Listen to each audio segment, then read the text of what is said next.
Specially मैं UPSC की बात करूँ ना, तो it's not a process of selection, rather it's a process of rejection. SSC की बात कर रहे हैं, पेपर लीक हुआ है। ऐसा नहीं हुआ कि ये पहली बार हुआ है, पास्ट में बहुत बार हुआ है। मैं इस चीज़ के लिए सिस्टम को रिस्पॉन्सिबल मानता हूँ। आप एक छोटा सा सिग्नल ब्रेक करने पे गवर्नमेंट आपसे चार्ज कर लेती है, लेकिन बच्चों का बात गवर्नमेंट तक कभी पहुंच ही नहीं रहा है। गवर्नमेंट सो रही है। यूपीएससी एग्जाम में प्रीलिम्स में क्यों इतना टफ बनता है वो? ये जो गैप होता है ना, एकेडमिक और कॉम्पिटिटिव एग्जाम के बीच का जो गैप होता है ना, वो स्कूल से ही स्टार्ट हो जाता है। लेकिन आज के डेट में अगर मैं बोलूँ ना, ब्लंटली भी बोलूँ तो 100% एजुकेशन कमर्शियलाइज्ड हो चुका है कि बच्चों का स्ट्रगल एक बिजनेस अपॉर्चुनिटी बन चुका है।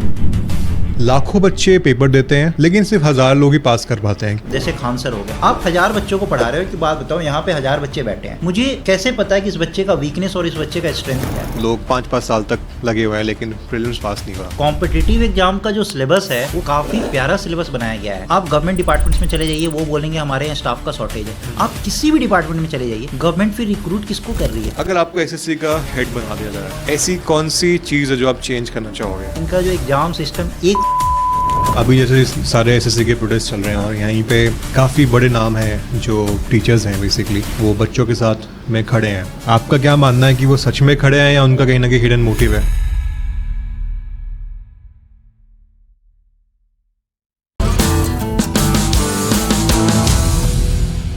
हर साल हजारों स्टूडेंट्स अपना घर छोड़कर दिल्ली आते हैं, एक ही सपने के साथ, गवर्नमेंट जॉब। लेकिन इस सफर में स्ट्रगल सिर्फ सिलेबस का नहीं होता, लोनलीनेस, पेपर लीक्स और मेंटल हेल्थ का भी होता है।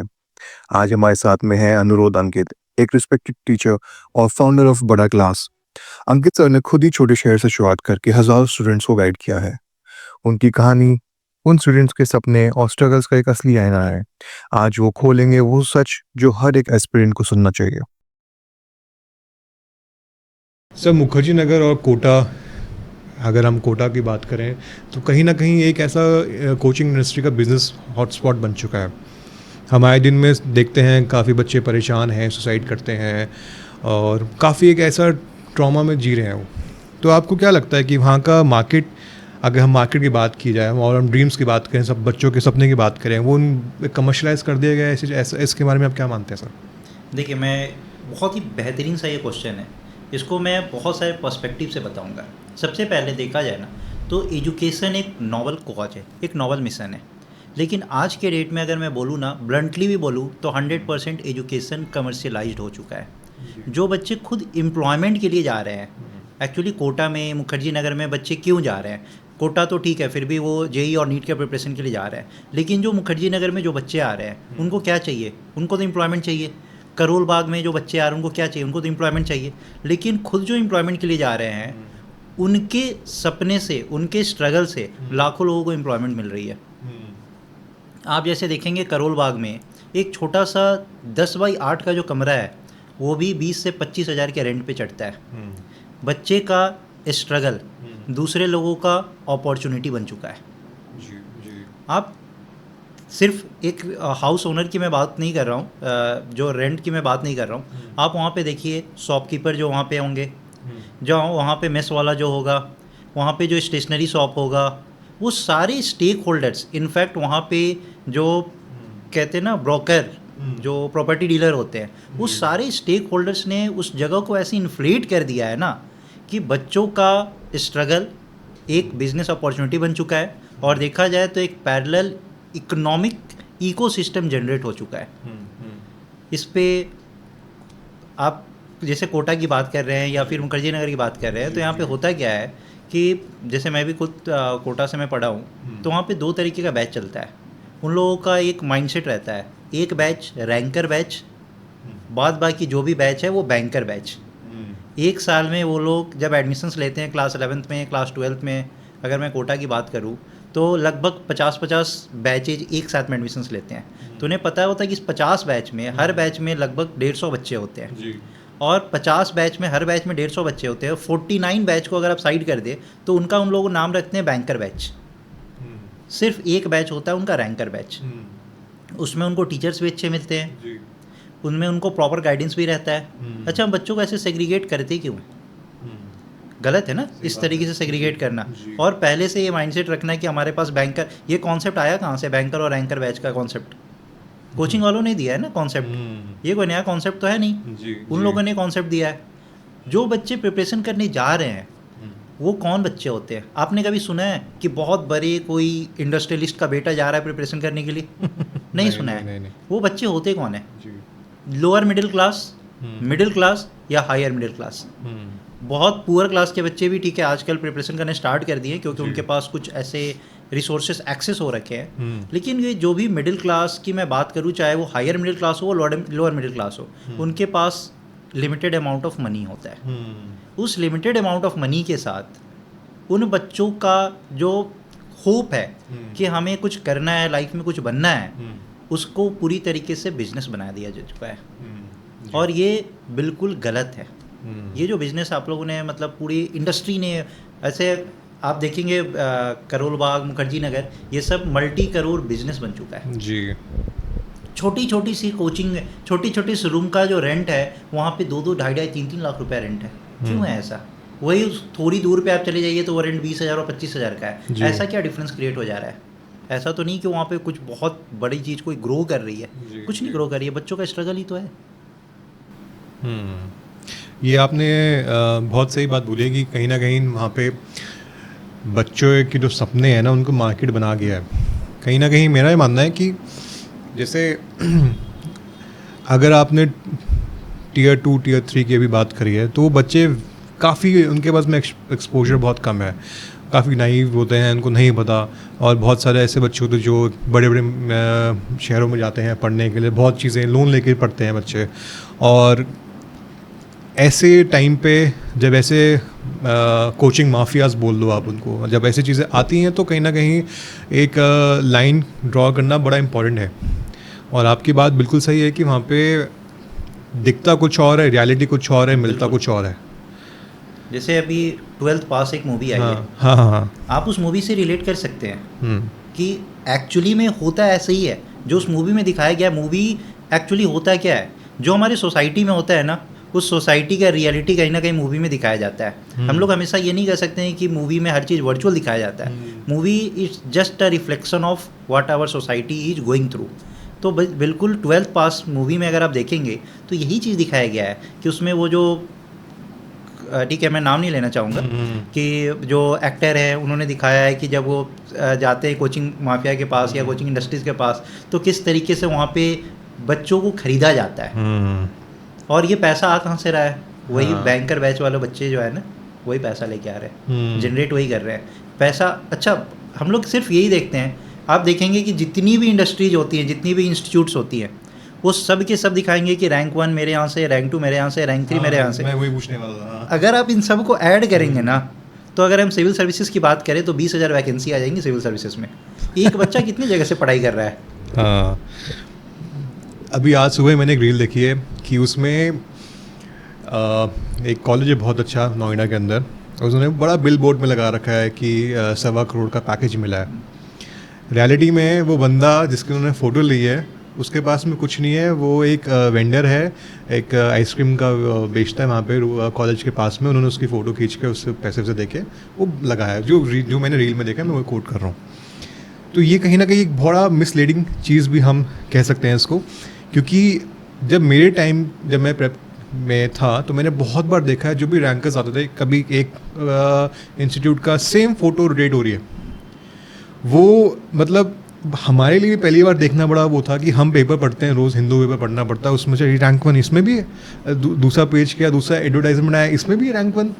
तो ये कहीं ना कहीं बहुत बड़ा एक इसको मार्केट करके एक हमें बेचा जा रहा है, और बहुतों का घर चल रहा है इससे, नो डाउट। लेकिन ethically I think this is not the right way और नॉट द राइट अप्रोच। आप की बातें बिल्कुल आप ऑन पॉइंट कह रहे हो उसमें। ये थोड़ा सा हमें अवेयरनेस क्रिएट करनी पड़ेगी। सिर्फ अवेयरनेस से नहीं होगा, हाँ। इसमें अकाउंटेबिलिटी ज़रूरी है। हाँ, और इसमें गवर्नमेंट का इनिशिएटिव्स ज़रूरी है। आप देखेंगे कितनी भी बड़ी सी बड़ी इंडस्ट्रीज है ना जो एजुकेशन से रिलेटेड है, उसमें गवर्नमेंट का इनिशिएटिव्स क्या है?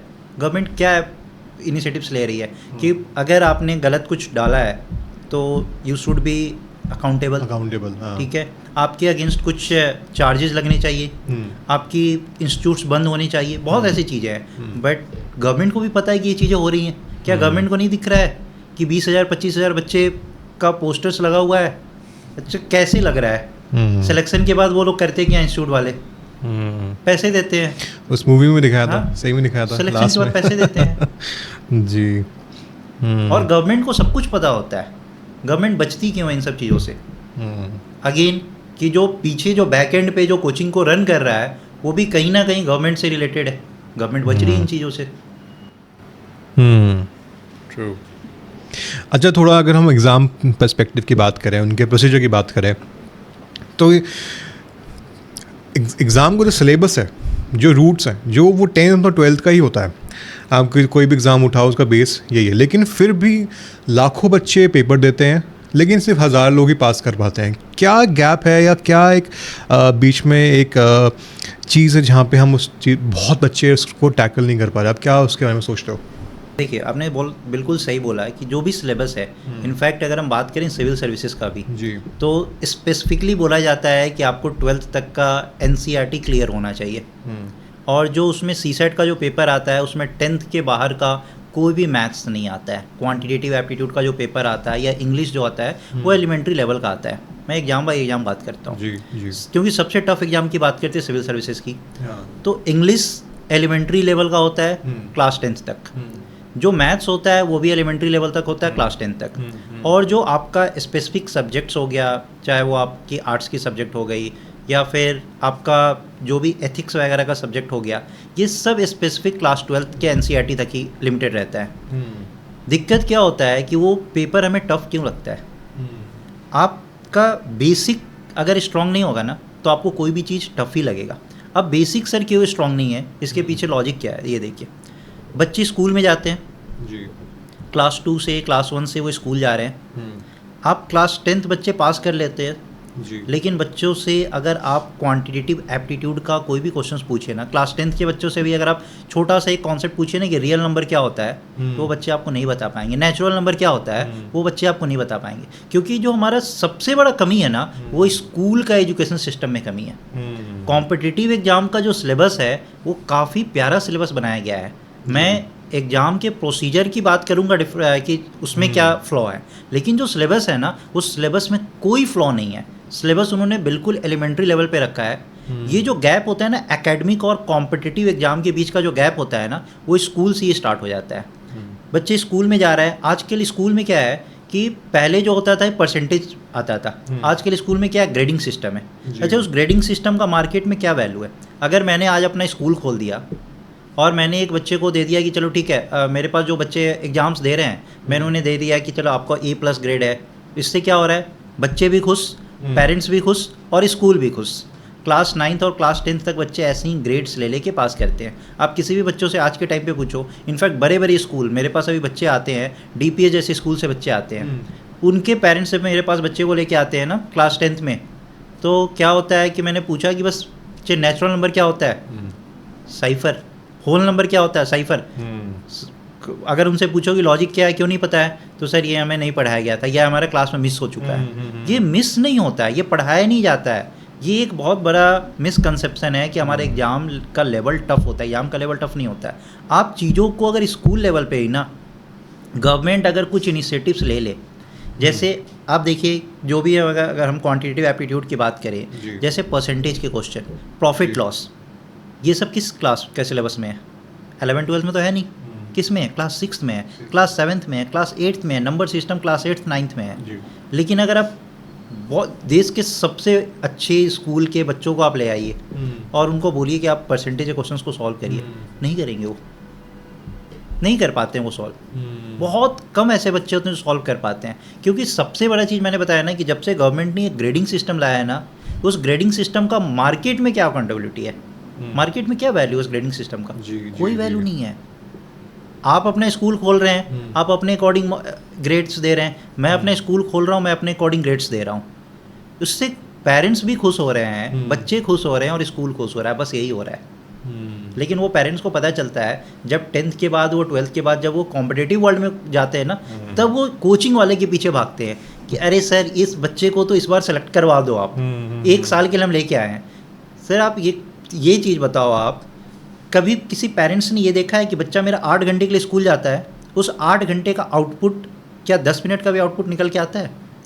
ठीक है, मैं एक दिन की बात नहीं कर रहा हूँ, पूरे वीक में बच्चा 5 दिन तो स्कूल जा रहा है, 40 आवर्स स्कूल में दे रहा है ना, उसका 10% आउटपुट भी तो आना चाहिए ना। अगर 4 घंटे का भी आउटपुट वीकली आने शुरू हो जाए ना, तो हमारा देश जिस तरीके से हम बोल रहे हैं ना कि डेवलपिंग नेशन है, वो कब का यूएस को पीछे कर देगा।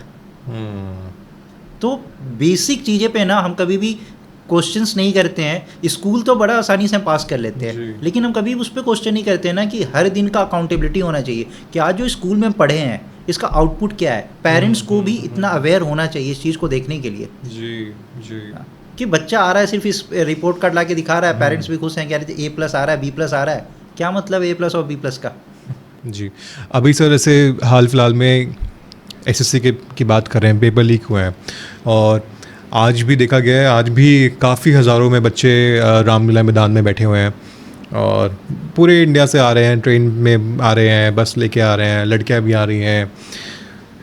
तो ये मैं आपका व्यू पॉइंट जानना चाहूँगा कि एग्जैक्टली लीक्स पहली बार भी ऐसा नहीं हुआ कि ये पहली बार हुआ है, पास्ट में बहुत बार हुआ है। इसका एक बच्चे पे जो एक बहुत मेहनती बच्चा है, आप मानिए कि जैसे एक छोटे घर से आया है लेकिन हार्ड वर्किंग है, उसने पूरा मन लगा के पढ़ाई करी है और कहीं ना कहीं औरों के किसी गेन्स के चक्कर में उसका लॉस हो गया। आप इस पूरे प्रोसीजर को, इस पूरे सिस्टम को कैसे देखते हो कि ये लीक्स हमारे बच्चों पे कैसे इम्पैक्ट डालता है और सिस्टम को कितना चेंज करना चाहिए, सिस्टम में क्या ऐसे लूप होल्स हैं जिसको आप एक तरीके से बेटर बनाया जा सकता है ताकि ऐसा चीज़ें फ्यूचर में ना हो? मैं इस चीज़ के लिए सिस्टम को रिस्पॉन्सिबल मानता हूँ कि अगर लीक्स हो रहे हैं तो उसका रिस्पॉन्सिबिलिटी सिस्टम को लेना है। आप एक बात बताइए, आप बाइक से जा रहे हो, आप अपने कार ड्राइव कर रहे हो, आप एक सिग्नल ब्रेक करते हो तो आप पे सरकार क्या करती है? फाइन लगा देती है। ठीक है, आपने भी बोला ना कि Tier 2 और Tier 3 सिटी से बच्चे आ रहे हैं जी। अब उन बच्चों के पेरेंट्स कितने मुश्किल से वो पैसा इकट्ठा किए, लोन्स लिए, बच्चों को पढ़ने भेजे। अब बहुत फैमिली के साथ तो ऐसा होता है कि 1 साल के बाद उनके पास पैसा नहीं है, वो डिपेंडेंट होते हैं कि मेरा बेटा कल को गवर्नमेंट जॉब पाएगा, उसके बाद ये हमारा फैमिली रन होगा। वो बच्चा बहुत मेहनती है, वो बच्चा एग्ज़ाम को गया, एग्ज़ाम पेपर अटेम्प्ट किया, पेपर लीक हो गया। आपने क्या किया? एग्ज़ाम को कैंसिल कर दिया, आपने री एग्ज़ाम कराया। वो री एग्ज़ाम कराया आपने कहीं 6 महीने बाद, या फिर आपने क्या किया कि 2-4 नंबर कट ऑफ आपने रिड्यूस कर दिया। जो डिजर्विंग स्टूडेंट्स थे उनको कितना बड़ा लॉस हुआ। ठीक है, उस लॉस का कॉम्पनसेशन क्या गवर्नमेंट देती है बच्चों को? नहीं। मैंने अभी क्या बोला, आप एक छोटा सा सिग्नल ब्रेक करने पे गवर्नमेंट आपसे चार्ज कर लेती है, लेकिन बच्चों का बात गवर्नमेंट तक कभी पहुंच ही नहीं रहा है। गवर्नमेंट सो रही है।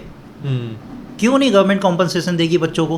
वो 2 साल 2.5 साल में उन बच्चों के पेरेंट्स ने जो लोन लिया है उस लोन का इंटरेस्ट भी तो बढ़ रहा है। और वो लोन लेते कहाँ से हैं? क्या बैंक उनको लोन दे रही है? इतना इजीली नहीं दे रही है। वो मनी लेंडर से लोन लेके आते हैं, अपने बच्चों को भेज रहे हैं, बहुत हाई रेट पे वो लोन लेके आ रहे हैं, या फिर बहुत पैसा वो कहीं ना कहीं पे कर्टेल करके बच्चों को भेज रहे हैं कि चलो बेटा तुम जाके पढ़ाई करो, या बेटी तुम जाके पढ़ाई करो। तो उसका कॉम्पनसेशन गवर्नमेंट। दूसरी बात, गवर्नमेंट को मैं इसलिए रिस्पॉन्सिबल मानता हूँ क्योंकि आज के टाइम पे पेपर लीक कहाँ से हुआ? ठीक है, प्रिंटिंग प्रेस से पेपर लीक हुआ। आप जो पेपर जो ला रहे हो आप इनक्रिप्टेड फॉर्म में लाओ ना, पेपर लीक ही नहीं होगा। क्या गवर्नमेंट, अच्छा गवर्नमेंट के पास एडवाइजर नहीं होंगे? बहुत अच्छे एडवाइजर हैं। गवर्नमेंट को कैसे नहीं पता है कि ये सब जब मेरे जैसे लोग बता सकते हैं कि आप इनक्रिप्टेड फॉर्म में पेपर लेके आओ, प्रिंटिंग प्रेस वाला रिलीज ही नहीं कर सकता है ना पेपर। जो लूप होल्स है, आप हर जगह लूप होल्स देखो ना कि पेपर कहाँ से लीक हो सकता है। सबसे बड़ा लूप होल्स क्या है? Printing press. कि पेपर यहाँ पे बना, तो जहाँ पे पेपर बनता है वहाँ पे क्या होता है कि पेपर एक नहीं बनता है, 4-5 पेपर बनता है, अलग अलग कोड्स होता है। आप उसी तरीके से इनक्रिप्टेड कोड में भेजो ना पेपर को प्रिंटिंग प्रेस के पास, वहाँ से वो प्रेस प्रिंट होके आएगा। क्यों नहीं कर सकते आप? बिल्कुल कर सकते हैं। उसके बाद गवर्नमेंट को क्या करना चाहिए, जो भी पर्सन इस चीज़ में पकड़ा गया, हमारे को कमेटी नहीं चाहिए कि आपने कमेटी फॉर्म कर दिया, कमेटी का गठन हो चुका है, कमेटी सेट हो चुकी है, चलो फिर बाद में वो छूट गए, वो अपना एंजॉय कर रहे हैं। आप पब्लिकली आके बताओ कि जो कमेटी फॉर्म हुआ था Yeah. उसमें आप जितने लोग गिल्टी पाए गए उनको आपने क्या सजा दिया, और जिस चीज़ में गिल्टी पाए गए और जो स्टूडेंट्स ने सफ़र किया है उन फैमिली को देखो, आप उनको कॉम्पनसेट करो। आप 5 केजी अनाज तो दे सकते हो फ्री में, किसको दे रहे हो 5 केजी? उसी में से कुछ बच्चे आ रहे हैं ना। तो आप जी। सोचो ना, एक तरफ आप जान रहे हो कि जी। कितनी गरीबी है, वही गरीब बच्चे आ रहे हैं ना पढ़ाई करने के लिए। मैंने क्या बोला, लोअर मिडिल क्लास के बच्चे आ रहे हैं ना जी। कॉम्पिटिटिव एग्जाम का प्रिपरेशन करने के लिए। जी जी जी। तो आप, इसीलिए मैं गवर्नमेंट को इस चीज़ के लिए रिस्पॉन्सिबल मानता हूँ कि गवर्नमेंट को पूरी तरीके से रिस्पॉन्सिबिलिटी लेना पड़ेगा कि जहाँ भी पेपर लीक हुआ, लूप होल्स जहाँ जाएँ आप उस लूप होल्स को कर्टेल करो, जैसे मैंने बताया इनक्रिप्टेड जी। कोड। अभी जैसे सारे एसएससी के प्रोटेस्ट चल रहे हैं और यहीं पे काफ़ी बड़े नाम हैं जो टीचर्स हैं बेसिकली, वो बच्चों के साथ में खड़े हैं। आपका क्या मानना है कि वो सच में खड़े हैं या उनका कहीं ना कहीं हिडन मोटिव है?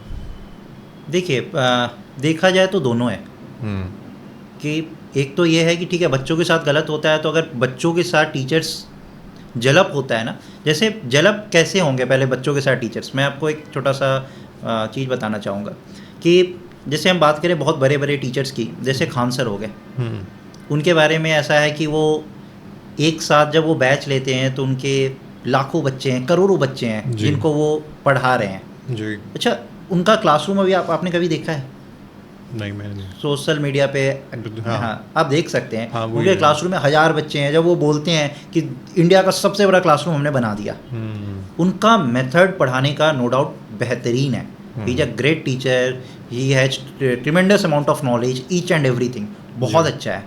लेकिन वहाँ पे भी एक छोटा सा फ्लॉ है। मैं उनको डिफेम नहीं कर रहा हूँ, कुछ गलत नहीं बोल रहा हूँ, मैं अपनी बात को रख रहा हूँ जी, कि जी, क्या जी। होना चाहिए। आप 1000 बच्चों को पढ़ा रहे हो, कि बात बताओ यहाँ पे 1000 बच्चे बैठे हैं, मुझे कैसे पता है कि इस बच्चे का वीकनेस और इस बच्चे का स्ट्रेंथ क्या है? नहीं पता ना। लेकिन अगर मैं इंडिविजुअली 10 बच्चों को पढ़ाऊँ, 50 बच्चों को पढ़ाऊँ, तो मैं उस 50 बच्चों को देख सकता हूँ कि अच्छा ये बच्चा बार बार किस जगह पे गलत करता है, इसका फोकल पॉइंट क्या है, ये इसका स्ट्रेंथ क्या है, इसका वीकनेस क्या है। मैं उस बच्चे पे मेहनत कर सकता हूँ जी। कि ये बच्चे पे अगर मेहनत किया जाए तो इस बच्चे का रिजल्ट आएगा।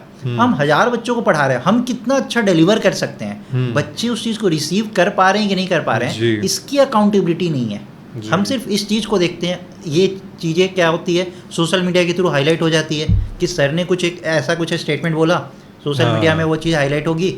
अब क्या है कि लोग एक्साइटेड हो गए, पेरेंट्स भी एक्साइटेड हो जाते हैं कि अरे क्या टीचर है, क्या पढ़ा रहा है। लेकिन फिर वही चीज़ है कि पेरेंट्स इस चीज़ को नहीं देख रहे हैं कि जो आउटपुट क्या है। आप पढ़ा तो बहुत अच्छा रहे हैं, आपका बच्चा जी। रिसीव कितना कर रहा है, क्या उस बच्चे की अकाउंटेबिलिटी है उस टीचर्स की तरफ? आप उस बच्चे का, आप 1000 बच्चे करे हैं ना, मैं बता सकता हूँ कि रामलीला मैदान पे जितने बच्चे आए हुए हैं, टीचर्स को बुलाइए और उनसे नाम पूछ लिए कि बच्चे का नाम नहीं बता सकते हैं। तो जब बच्चे का आप नाम नहीं बता सकते हैं, आप बच्चे का स्ट्रेंथ और वीकनेस कैसे बताएंगे? तो होना क्या चाहिए कि ठीक है, आपने एक बहुत ही अच्छा इकोसिस्टम क्रिएट किया है, आपके यहाँ पे बच्चे एडमिशन्स ले रहे हैं, बहुत अच्छी बात जी। है। आप एक काम करिए ना, आप बैच को छोटा करिए। आप 10,000 5,000 1000 का बैच नहीं चलाइए, आप 50-50 का बैच चलाइए ना, 50 का बैच चलाइए। और एक टीचर नहीं, 50 के बैच में आपने, क्योंकि हमारे यहाँ टीचर्स की भी कमी नहीं है, टैलेंट की कमी नहीं है, 50 के बैच में आप सेग्रीगेट करिए कि ये 50 का बैच है, इसके लिए स्पेसिफिक मैथ्स के लिए ये टीचर है। सर आपकी अकाउंटेबिलिटी है कि इस बच्चे का जो वीकनेस है आप उस पर काम करिए और जो स्ट्रेंथ है उस पर काम करिए। अगर ये चीज़ हुआ तो 50-50 के बैच में आप सोच रहे हो कितने बच्चे स्किलफुल होंगे। लेकिन वहाँ पे, क्योंकि मैं खुद भी क्लास ले रहा हूँ और मैंने देखा है, मैंने नॉर्थ ईस्ट तक क्लास लिया है, देखता हूँ कि जब 100 150 200 बच्चे बैठे होते हैं ना, तो हमें पता है कि 2 ही 3 बच्चा आई कांटेक्ट कर रहा होता है। रेस्ट जितने भी बच्चे होते हैं वो क्या होता है, नीचे मुंह करके बैठे होते हैं। क्यों? उन्हें कुछ समझ नहीं आ रहा होता है। अब समझ नहीं आ रहा होगा, वाजीराम में आप देख लीजिए ना, कितने बच्चे बैठते हैं क्लास में, 500-600 बच्चे बैठते हैं। जो बच्चे पीछे बैठे हैं वो अपने में ही लगे हुए हैं, टीचर्स को कोई मतलब नहीं है कि क्या चल रहा है उन बच्चों के साथ। उन्होंने भी इक्वल फी दे रखा है। तो हमें इस इकोसिस्टम से दिक्कत है कि इस इकोसिस्टम को थोड़ा सा स्पेसिफिक होना चाहिए। आपने भी कई न्यूज़ सुनी होंगी, जैसे अभी हम कोटा की बात करिए या फिर और भी बहुत सारे एग्ज़ाम्स हैं इंडिया के अंदर जो बच्चे काफ़ी टाइम से प्रेप करते हैं, 5 साल हो गए, 4 साल हो गए, 3 साल हो गए, और कहीं ना कहीं उनकी जर्नी में एंग्जाइटी, डिप्रेशन, ये सब चीज़ें ना कहीं बहुत बड़ा रोल एक साइड में बिल्कुल शैडोज़ में चलती रहती हैं। लेकिन और इसी में कहीं ना कहीं आपने देखा है बच्चे काफ़ी अभी आजकल भी रोज़ सुनते हैं कि 10th में मार्क्स नहीं आए या फिर कोटा में अच्छा आपका परफॉर्मेंस नहीं हुआ तो बच्चों ने अपनी जान ले ली। तो इसी के अंदर आपका क्या मानना है कि भाई ऐसा इकोसिस्टम में हम क्या चेंज कर सकते हैं जहाँ पे मेंटल हेल्थ उन बच्चों की या ओवरऑल एस्पिरेंट्स की कहीं ना कहीं प्रायोरिटी पे बनाई जाए? अच्छा, आप ये मानेंगे कि अब जैसे जैसे 2020 की बात करें, 2025 की बात करें, या फिर हम 1990s की बात करें, तो 90s के टाइम पे सुसाइड रेट्स बहुत कम होते थे बच्चों में। जैसे जैसे चीज़ें ग्रो करना शुरू हुई हैं, सुसाइड रेट बहुत ज़्यादा बढ़ना शुरू हो गया है। बच्चे बहुत जल्दी पैनिक हो जाते हैं, बच्चे बहुत जल्दी परेशान हो जाते हैं। ठीक है, सबसे बड़ा फिर अगेन मैं उसी चीज़ पे आऊँगा ना कि 10th में या 12th में बच्चे अगर सुसाइड कर रहे हैं तो उसका one of the reason school responsible है। स्कूल का एजुकेशन रिस्पॉन्सिबल है। हमारा जो स्कूल का एजुकेशन है ना, वो कोशिश कर रहा है पूरी तरीके से वेस्टर्न कल्चर को अडॉप्ट करे, लेकिन वो पूरी तरीके से वेस्टर्न कल्चर को भी अडॉप्ट नहीं कर पा रहा है और अपने कल्चर को तो पूरी तरीके से स्कूल सिस्टम भूल चुका है।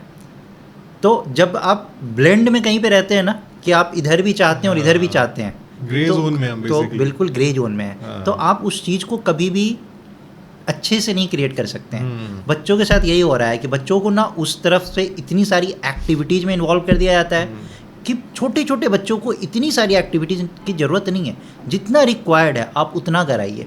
हर बच्चों को वहाँ पे क्या हो रहा है कि अगर आप देखेंगे 8th और 9th में सुबह में वो लोग क्या कर रहे हैं कि एक कॉफ़ी टेबल, जैसे मेरे पास आते हैं बच्चे, गार्जियंस आते हैं, बताते हैं कि कॉफ़ी टेबल बना दिया गया है। सुबह का जो पहला लेक्चर होगा वो डिस्कशन लेक्चर होगा, सब बच्चों को लैपटॉप दे दिया गया है, एक टॉपिक दे दिया गया है।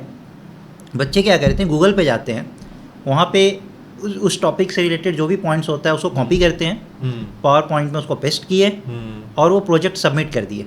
अगेन वही चीज़ है, इसकी अकाउंटेबिलिटी क्या है, कौन रिस्पॉन्सिबल है? बच्चे क्या कर रहे हैं, कॉपी पेस्ट तो सीख रहे हैं, बच्चे अपना माइंड कहाँ डेवलप कर रहे हैं? बच्चे को जब तक आप यहाँ से स्ट्रेंथन नहीं करिएगा ना, बच्चे का सुसाइड रेट बढ़ेगा, बच्चे बहुत जल्दी पैनिक होंगे। लेकिन जो बच्चे यहाँ से स्ट्रेंथन होते हैं, जैसे 12th पास में देखिए, वो गांव के बच्चे हैं ना, कितना मेंटली वो स्ट्रांग है, कहाँ वो सुसाइड कर लिए। उनका फैमिली अगर आप देखेंगे तो उनका फैमिली जर्नी कितना मुश्किल भरा है। तो बच्चों को आप शुरू से क्या कर रहे हैं ना, वीक कर रहे हैं। आप क्या सिखा रहे हो कि वही वेस्टर्न कल्चर में कॉपी पेस्ट बच्चे सीख रहे हैं। AI का ज़माना आ चुका है, आप कुछ भी गूगल पे डालेंगे वो सब कुछ क्या आ जाएगा, तुरंत में आ जाता है। बच्चे प्रोजेक्ट सबमिट कर रहे हैं, उस प्रोजेक्ट का क्या इंपॉर्टेंस है?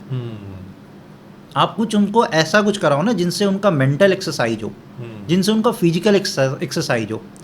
स्कूल सब चीज़ पे फोकस करती है, हेल्थ पे कितना फोकस होता है?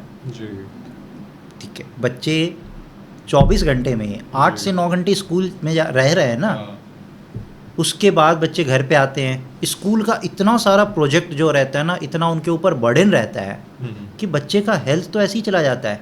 हमारे देश में जैसे योगा हमारे देश में ही स्टार्ट हुआ, लेकिन वेस्टर्न कल्चर जो है वो योगा को अडॉप्ट कर लिया है और हम लोग सिर्फ एक दिन आते हैं कि 21 जून इंटरनेशनल योगा दिवस, तो बस आज हम लोग सेलिब्रेट कर रहे हैं। स्कूल भी क्या करती है, उसी दिन सारे गवर्नमेंट डिपार्टमेंट्स को उसी दिन याद आता है कि आज योगा करना है।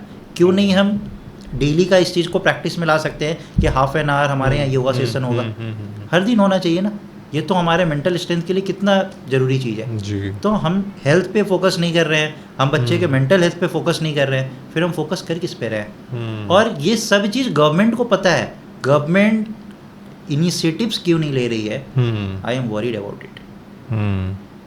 इसी में एक सवाल और भी बनता है जो मेरे दिमाग में आ रहा है कि जब कोई एस्पिरेंट छोटे शहर से आ रहा है स्पेसिफिकली, वो आपने बता दिया है वो उसने पहली लाइफ में अपनी हार्डशिप्स देख ली हैं, उसके फादर फार्मर है, खेत में काम कर रहे हैं, माँ घर संभाल रही है, सब कुछ चीज़ें उसने देख लिया। और अगर ऐसे कुछ लोग हैं जिनके शायद माँ बाप नहीं हैं, तो उन्होंने एक वो हार्डशिप, वो एक कहते हैं एक पहला सीढ़ी चढ़ चुके हैं वो, बिल्कुल। और वहीं पे आता है एक शहर का बच्चा जिसके पास में अवेयरनेस भी है, जिसके पास में बाकी सब चीज़ें मिलती हैं उसको टाइमली, घर का खाना मिल जाएगा, पेरेंट्स ठीक ठाक, एजुकेशन ठीक ठाक। लेकिन फिर भी एक कहीं ना कहीं एक दोनों बच्चों के बीच में एक ऐसा डिफरेंस है जो मुझे मायने लगता है, और मेरा सवाल उस पर ही है आपसे कि एक पीयर प्रेशर मानो आप, कि सोसाइटी प्रेशर मान लो, पेरेंट्स का प्रेशर मान लो, बच्चों की शादियां नहीं हो रही है करियर को लेकर कि सेटल नहीं है, या मुझे टाइम दो, मुझे और प्रेप करके फिर मैं आऊँगा, ये सब चीज़ें करके। और कुछ लोग एंड तक जाके भी आईएएस नहीं बन पाते। फॉर एग्जांपल जैसे बहुत सारे फैमिलीज़ में ऐसा होता है कि बच्चों को आप बचपन से ट्यून करते हो कि नहीं ये हमारा बच्चा है, इसको हम आईएएस बनाएंगे। आजकल हर आप देखो दूसरे तीसरे पेरेंट्स ये होता है उनके दिमाग में कि नहीं ये बच्चा अच्छा है पढ़ाई में, इसको हम आईएएस बनाएंगे या इसको हम डॉक्टर बनाएंगे। बच्चे तो तुम पूछते नहीं कि भाई बच्चे का क्या है, कि वो आगे 12th में आके उसको बोले पापा मुझे तो है साइंस में शौक़ नहीं है, मुझे कुछ और लाइफ में करना है, मुझे आर्ट बहुत पसंद है तो मैं पेंटर बना। वो तो बहुत दूर की बात है, अभी तो वहाँ पहुँचे भी नहीं हम। बिल्कुल। लेकिन कहीं ना कहीं जो बच्चे उस साइकिल में फंसे पड़े हैं कि एक प्रेशर जोन में है जहाँ पे उनको नहीं समझ आ रहा कि मैं बोलूँ भी कैसे, या फिर मैं अपनी फीलिंग्स कैसे जाहिर करूँ कि मुझे कुछ और करना है, वहाँ पे उन लोगों का ना मेरा मानना है, मेरा पर्सनली मानना है कि जो एक क्रिएटिव माइंडसेट होता है, एक इंटेलेक्चुअल माइंडसेट बनता है, वो कहीं ना कहीं डिस्टर्ब होता है। वो उसी बॉक्स में रहते हैं, सिलेक्शन हो भी जाएगा, क्योंकि आपने देखा होगा अभी रिसेंटली कितने सारे आईएएस ऑफिसर्स छोड़ रहे हैं, रिज़ाइन कर रहे हैं, अच्छी रैंक लेके आईएएस बन गए, पहले अटेम्प्ट वाले भी छोड़ के आ रहे हैं। तो कहीं ना कहीं उनको प्रेशर, सोसाइटी के प्रेशर ने शायद आईएएस बना दिया होगा, लेकिन देन सडनली उनको जब रियलाइज़ हो कि भाई ठीक है मेरे पास मेरा कुछ और है जो मैं अचीव करना चाहता हूँ लाइफ में, या कुछ और एक ऐसी लाइट है जिसके बाद जो मैं चाहता हूँ मेरी लाइफ में आए, तो वो छोड़ देते हैं। तो ऐसे उन बच्चों के लिए आप क्या मैसेज दोगे कि भाई जो एक पीयर प्रेशर में आज पढ़ रहे हैं, जो बोल नहीं पा रहे और उनको बोलना वो चाहते हो, तो आप उनको क्या बोलना चाहोगे? देखिए, उनको बोलने से पहले तो मैं उनके पेरेंट्स को बोलना चाहूँगा। हाँ, क्योंकि जैसे आपने बोला ना कि बच्चे अपनी बात पेरेंट्स को बता नहीं पाते हैं कि हम क्या करना चाहते हैं, और वो तो बच्चे हैं, छोटे बच्चे हैं, वो बचपन से पेरेंट्स उनको शुरू से बोल रहे हैं कि बच्चा तुमको आईएएस ही करना है। क्यों करना है? क्यों करना है? क्योंकि मिडिल क्लास फैमिली के लिए एक सबसे हाईएस्ट सिक्योर्ड डिग्निटी वाला लाइफ जो होता है ना, वो सिविल सर्विसेज का होता है। किसी भी मिडिल क्लास फैमिली के लिए उनको लगता है कि अगर मेरा बच्चा वहाँ पे पहुँच गया तो हम सब, हमारा सोसाइटी में जो एक नाम होगा, जो वैल्यू होगा, लोग हमको इस तरीके से देखेंगे। अगेन सोसाइटी ने ही इस चीज़ को क्रिएट किया है। एक जो बच्चा है, छोटा सा बच्चा है, वो तीसरे चौथे पाँचवें क्लास से वो बच्चा सोसाइटी के प्रेशर को पैरेलल लेके चल रहा है अप टू देयर ग्रेजुएशन। वो उसके लाइफ का एक बिल्कुल कहते हैं ना कि एक इतना पार्ट एंड पार्सल चीज़ हो चुका है कि उसको ऐसा लगता है कि अगर हम ये नहीं किए, क्योंकि बचपन से अगर आप किसी चीज़ को बार बार सुनते आ रहे हो ना, तो आपको लगता है कि आपका लाइफ बस सिर्फ और सिर्फ इतना है। जी। तो आप शुरू से बच्चे के अंदर ना इतना ज़्यादा इस चीज़ को डाल देते हैं कि बच्चा को लगता है कि अगर हम ये नहीं किए ना तो हम तो कहीं के नहीं रहे। फिर वही चीज़ है ना कि ये जो स्टेज होता है ना, it's a stage between hope and fear. बच्चे के मन में एक तरफ क्या होता है? फियर है। फियर किस चीज़ का है? जो सोसाइटी का, पेरेंट्स का, फैमिली का, जो बचपन से डाला गया है।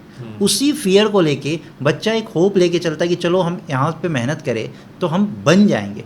लेकिन जो बच्चा सेल्फ मोटिवेटेड नहीं है, वो नहीं बनना चाहता है, कल को वो बन भी गया तो एजुकेशन उस डिपार्टमेंट में उस बच्चे का 100% कभी नहीं आ सकता है। तो सबसे पहली चीज़, बच्चों को अगर पेरेंट्स ऐसा बोल भी रहे हैं ना कि आपको ये चीज़ करना चाहिए, तो एक ऐसा अवेयरनेस सिस्टम जनरेट करना चाहिए, एक करियर काउंसलिंग होना चाहिए हर बच्चे का। हमारे यहाँ करियर काउंसलिंग नहीं होता है। हमारे यहाँ क्या होता है कि जैसे बच्चा 10th पास किया साइंस में, 12th पास किया साइंस में, उसके बाद IIT JEE नीट, उसके बाद जो बच्चा वो कॉमर्स में चले जाओ, जो नहीं पढ़ने वाला है वो आर्ट्स में चले जाओ।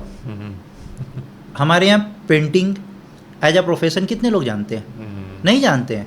हमारे यहाँ डांस एज अ प्रोफेशन कितने, वो तो थोड़ा बहुत आजकल आने लगा है, तो कुछ पेरेंट्स ठीक है कर रहे हैं कि चलो मेरा बच्चा इसमें भी जाना चाहिए। हमारे यहाँ 90% जो बच्चों को क्या किया जाता है कि बच्चे निकले 10th 12th पास करके, चलो बच्चा कहाँ चलो, तो एक भीड़ का हिस्सा बनने चलो। उस भीड़ में क्या है? SSC करो, बैंकिंग जाओ, यूपीएससी करो, कुछ करो, एक गवर्नमेंट जॉब ले लो। सिर्फ 4-5 ही ऑप्शन है। सिर्फ 4-5 ऑप्शन है, लेकिन क्या हमारे पास एक्चुअली में इतने लिमिटेड ऑप्शन हैं? हम लोग कंपेयर तो करते हैं कि हमें डेवलप्ड नेशन बनना है। जी जी जी। आप देखिए ना कि यूएस के अंदर, यूनाइटेड स्टेट्स में, जो जिस जॉब को हम लोग यहाँ पे ग्रुप ए की जॉब मानते हैं, वहाँ पे गवर्नमेंट जॉब को वो लोग ग्रुप डी का मानते हैं। वो लोग नहीं चाहते हैं गवर्नमेंट जॉब्स में जाना। बहुत लिमिटेड ऑप्शंस के साथ वो लोग कहते हैं कि चलो ठीक है गवर्नमेंट जॉब्स में भी कुछ बच्चे, वहाँ पे इतना भीड़ नहीं है। तो इसके पीछे रीजन क्या है? इसके पीछे रीजन ये है कि गवर्नमेंट जॉब हमारे देश में it means security and dignity. वो रिवॉर्ड बहुत बड़ा है। रिवॉर्ड बहुत बड़ा है। रिवॉर्ड बहुत बड़ा। और रिवॉर्ड कैसे? तो सोसाइटी भी इस तरीके से दिखाती है कि आजकल क्या हो रहा है कि जो बच्चे नए नए बच्चे जो सिविल सर्वेंट्स बन के जो जा रहे हैं, वो भी अपने साथ साथ क्या कर रहे हैं, कैमरा पर्सन को लेके चल रहे हैं।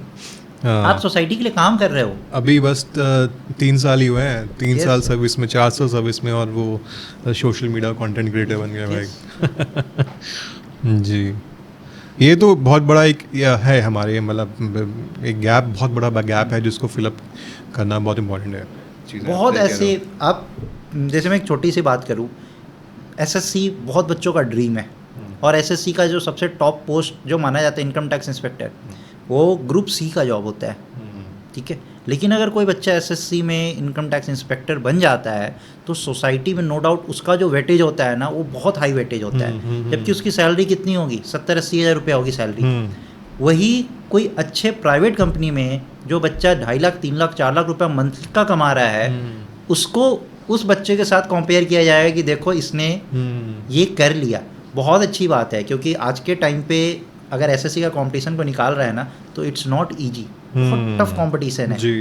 कंपटीशन तो ऐसा कि नहीं, कट थ्रोट जो कंपटीशन होता है ना, उस तरह का कंपटीशन है। लेकिन वही चीज़ है कि सोसाइटी क्या दे रही है, उस बच्चे को इतनी रिवार्ड्स दे रही है रैदर देन जो government public sector, sorry private sector में जो इस तरीके से काम कर रहे हैं। और इसी कारण से हमारे देश का जो माइंडसेट है ना, पूरी तरीके से गवर्नमेंट सेक्टर की तरफ टिल्टेड है जी। और इसकी दिक्कत सोसाइटी है कि पीयर प्रेशर है, वो सोशल कंडीशनिंग वैसे बन चुकी है मेरे हिसाब से। तो क्या असली प्रॉब्लम नॉलेज की है या कट थ्रोट कंपटीशन की है? जो प्रॉब्लम है ना, इसमें बैलेंस्ड अप्रोच होना चाहिए। नॉलेज भी प्रॉब्लम है और कट थ्रोट कंपटीशन भी प्रॉब्लम है।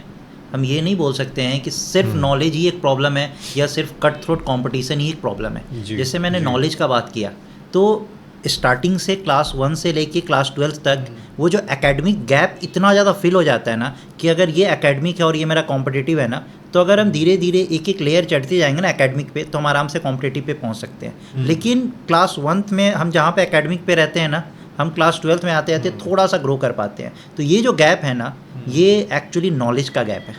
तो ये नॉलेज तो प्रॉब्लम है ही है। अब उस नॉलेज को आप देखेंगे कि किसी भी इंस्टीट्यूट में आप जाते हैं ना, सिविल सर्विसेज की प्रिपरेशन करने जाते हैं, तो क्यों बोला जाता है कि आप क्लास 6 से 12 तक का पहले एनसीईआरटी पढ़िए? आप तो ग्रेजुएट है ना। फिर भी क्यों क्लास लगाया जाता है? क्योंकि टीचर्स को भी पता होता है कि आपने नहीं पढ़ा है, स्कूल लेवल पे अच्छे से नहीं पढ़ा है। लेकिन at that same time teachers को भी पता होता है कि 1 घंटे के क्लास में वो आपका पूरा क्लास 6, क्लास 7, क्लास 8 का एनसीईआरटी नहीं कर सकते हैं। तो वो क्या करते हैं, सोसाइटी को क्या दिखा रहे हैं कि हमने आपको ये सारा पढ़ाया है, ठीक है। कोचिंग इंडस्ट्री वाला अपना तो वो साफ कर चुके हैं। एकेडमिक में पता है कि नहीं पढ़ाया गया है, तो इस कारण से आपको थोड़ा सा एक पुश मिल जाता है कि चलो ठीक है हम ऐसे पढ़ लेते हैं। तो एक तो आपका जो नॉलेज का गैप है वो तो है ही। दूसरा जो आप बोल रहे हैं कट थ्रोट कंपटीशन, बिल्कुल सही बात है, कट थ्रोट कंपटीशन। आप देखिए ना, 1000 वैकेंसी होता है सिविल सर्विसेज में, मोर और लेस, कभी 800, 700, 600, 1100, ऐसे तो बहुत बड़ी बात होगी। मोर और लेस 1000 वैकेंसी होते हैं। फॉर्म्स कितने फिल होते हैं? 10 लाख। पेपर में अपीयर कितने होते हैं? 5 से 6 लाख। 5 लाख बच्चे और 1000 बच्चे सेलेक्ट हो रहे हैं। उसमें भी ऊपर से जो रैंक जो होते हैं ना कि 100, 200, 300 रैंक तक ही होते हैं, उसके बाद जो 700 बच्चे होते हैं कल को फिर वही साथ में आके रिपीट कर रहे होते हैं उन्हीं सारे बच्चों के साथ, ठीक है। तो ये जो आप देख रहे हैं ना कट थ्रोट कंपटीशन, कि 5 लाख का अगर हम 1% भी निकाले ना, तो कितना होगा? 5000। 5000 भी नहीं, ये तो यहाँ पे 1000 बच्चे की बात हो रही है। तो आप सोच रहे हैं कि कितना 0.2, 0.5% पे यहाँ पे सिलेक्शन रेट है। तो ये कितना जो आप कंपटीशन की बात कर रहे हैं, तो कंपटीशन नो डाउट हमारे यहाँ पे, अच्छा कंपटीशन तो है ही। अब सरकार ये बोल सकती है कि क्या, तो आप क्या चाहते हैं कि हम कंपटीशन को बढ़ा दें, हम सीट्स बढ़ा दें, कंपटीशन ही सीट्स बढ़ा दें, 1000 की जगह हम 10,000 सिविल सर्वेंट्स देना शुरू करें? नहीं, ऐसा नहीं चाहते। एसएससी में सरकार चाहे बोलेगी, क्वेश्चन करेगी क्या हम एसएससी में सीट्स को बढ़ा दें, हम जहाँ पे 15,000 20,000 देते हैं वहाँ पे 1-1 लाख दें। सबसे पहली चीज़ होनी चाहिए ना कि बैलेंस्ड अप्रोच होना चाहिए। आज आप चले जाइए बैंकिंग इंडस्ट्री में, वहाँ पे जो बैंकर्स हैं वो बोलते हैं कि हमारे यहाँ शॉर्टेज है स्टाफ का। आप गवर्नमेंट डिपार्टमेंट्स में चले जाइए, वो बोलेंगे हमारे यहाँ स्टाफ का शॉर्टेज है। आप आप पुलिस लाइन में चले जाइए, वहाँ पे कि स्टाफ्स की शॉर्टेज है। आप किसी भी डिपार्टमेंट में चले जाइए, गवर्नमेंट फिर रिक्रूट किसको कर रही है? हर जगह तो स्टाफ की शॉर्टेज ही है ना, तो रिक्रूटमेंट हो कहाँ रहा है? और ये जो रिक्रूटमेंट हो रहा है ना, जो बच्चे जैसे 1 लाख बच्चे, 10 लाख बच्चे, 1-1 करोड़ बच्चे एक एग्जाम में अपीयर होते हैं, उसका फॉर्म का फ़ी कितना होता है? चलिए एसएससी में 100-200 रुपया होता है, बैंकिंग में 1000-1000 रुपये फ़ी होता है। अगर हम उस पूरे फ़ी को भी अगर एक तरफ इकट्ठे कर देना, तो भी अगर हम गवर्नमेंट रेवेन्यू जनरेट यहाँ से करिए ना, उसी रेवेन्यू को अगर वो पर्टिकुलर डिपार्टमेंट्स में लगा देना, तो उनके पास कोई एक्स्ट्रा बर्डन नहीं आएगा और हमारा जो सिस्टम है ना बहुत स्मूथली फंक्शन करेगा। तो दोनों चीज़ों पे काम होनी चाहिए। एक तो जो हमारा नॉलेज का गैप है ना, वो बिल्कुल बेसिक से क्लास 1-2 से हमारा एजुकेशन सिस्टम ऐसा होना चाहिए जहाँ पे कभी भी नॉलेज इतना बड़ा एक प्लस पॉइंट फैक्टर ना आ जाए कि बच्चे 12th पास करके ग्रेजुएट हो चुके हैं और बच्चे को क्लास 6th और क्लास 5th का नॉलेज नहीं है। तो ये तो एजुकेशन सिस्टम में हमारे यहाँ गड़बड़ी है। और दूसरा जो हम कट थ्रोट कॉम्पिटिशन की बात कर रहे हैं, तो उसमें भी हम बहुत सारे सीट्स को इंक्रीज कर सकते हैं बिना गवर्नमेंट के एक्सपेंडिचर को बढ़ाए हुए। अभी जैसे हम वर्ल्ड्स 4th लार्जेस्ट इकोनॉमी बन चुके हैं, आप इसको कैसे देखते हो? रियलिटी में हम सच में वहाँ पहुँच गए हैं या फिर कहीं ना कहीं अभी भी एक वो ग्रे जोन है? नहीं, देखिए सिर्फ इन टर्म्स ऑफ मॉनेटरी अगर हम देखेंगे कि we are the 4th largest economy, तो इसको आप इस तरीके से नहीं देख सकते हैं। इसका बहुत सारा पैरामीटर होता है। हमारे यहाँ हैप्पीनेस इंडेक्स कैसा है, हमारे यहाँ हंगर इंडेक्स कैसा है, हमारे यहाँ अनएम्प्लॉयमेंट रेट कैसा है। आप एक कॉन्सेप्ट होता है ना गिनी कॉफिशिएंट का, या इनकम इनक्वालिटी का कॉन्सेप्ट होता है कि मान लीजिए कि अगर 5 लोग हैं एक देश में, मान लीजिए कि एक सिटी में 10 लोग हैं, 10 लोग में से सारे लोग जो है ना वो अगर 10-10 हज़ार रुपये कमा रहे हैं, कोई 10,000 कमा रहा है, कोई 12,000 कमा रहा है, कोई 14,000 कमा रहा है, मान लीजिए ऑन एन एवरेज सब 10,000 रुपये कमा रहे हैं, तो that is a very happy economy, that is a very happy city. लेकिन दूसरी तरफ हम बात करें कि 10 लोग हैं जहाँ पे एक लोग है वो 10 लाख कमा रहा है, दूसरे जो है वो 1 लाख कमा रहे हैं और तीसरे 1000 में कमा रहे हैं। आप इनको देखिए कि इन टर्म्स ऑफ मॉनेटरी बेनिफिट की ये काफ़ी ग्रोइंग इकॉनमी है, तो हम ऐसा नहीं बोल सकते। हमारे यहाँ इनइक्वालिटी रेट काफ़ी हाई है। तो सबसे पहला चीज़ कि जो इनइक्वालिटी रेट है हमें इस पे भी फोकस करना चाहिए। हमें सिर्फ इस चीज़ को ऐसे ब्लंटली नहीं देखना चाहिए कि 4th लार्जेस्ट इकॉनमी का मतलब हम बहुत ज़्यादा डेवलप कर चुके हैं। नहीं, हमारे पास सबसे बड़ा क्या डेमोग्राफिक डिविडेंड है। डेमोग्राफिक डिविडेंड क्या होता है कि हमारे पास जो कैपेसिटी बिल्डिंग है वो सबसे हाई है। तो हम क्यों नहीं ग्रो कर पा रहे हैं? ग्रो कर रहे हैं, लेकिन हमारा जो ग्रो करने का स्पीड है ना वो एट पार नहीं है। हम लोग इसको इंक्रीज कर सकते हैं, बहुत सारे फैक्टर्स पे हम लोग काम करके इस चीज़ को इंक्रीज कर सकते हैं। जैसे ज़रूरी नहीं है कि हमें गवर्नमेंट जॉब्स ही चाहिए, हम अनएम्प्लॉयमेंट रेट को ऐसे भी डिक्रीज कर सकते हैं।